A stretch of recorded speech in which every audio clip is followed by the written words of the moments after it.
చెప్పు.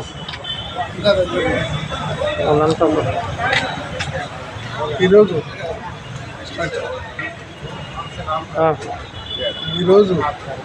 గూడూరు కాంగ్రెస్ తరఫున నిరసన కార్యక్రమం జరుపుతున్నాం.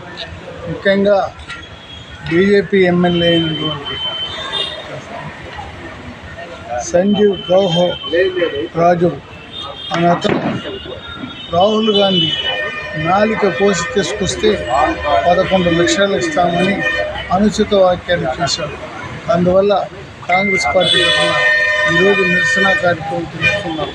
ముఖ్యంగా ఈ దేశానికి ఇక్కడ ప్రధానులు ప్రాణత్యాగం చేసి ఈ పార్లమెంటులో ప్రతిపక్ష నాయకుడుగా ఉన్న రాహుల్ గాంధీని నాయకుడు అంటే ఇది ఆర్ఎస్ఎస్ సిద్ధాంతంగా ఉంది, కానీ అంబేద్కర్ రాసిన రాజ్యాంగంగా అనిపించడం లేదు.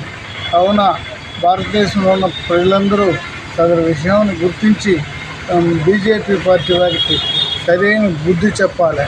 ఈ భారతదేశంలో మహానుభావుడు బిఆర్ అంబేద్కర్ రాసినటువంటి రాజ్యాంగం చెల్లుబాటు అవుతుంటే ఇప్పుడు ఆర్ఎస్ఎస్ సిద్ధాంతాల ప్రకారం ప్రధాని మోదీ, అమిత్ షా వాళ్ళ ఇష్టానుసారంగా దేశ సంపదంతా దోసేసి తన అనుచరులైన అదాని కట్టబెడుతున్నారు. ఈ విషయాలన్నీ భారత ప్రజలు చూస్తున్నారు. ఈ రాష్ట్రంలో బీసీలకి ఎంతో ప్రాధాన్యత ఇచ్చిన కాంగ్రెస్ పార్టీని కాదని ఈ సెక్యులర్ పార్టీలు చేరి కాంగ్రెస్ పార్టీని అన్యాయం చేస్తున్నారు.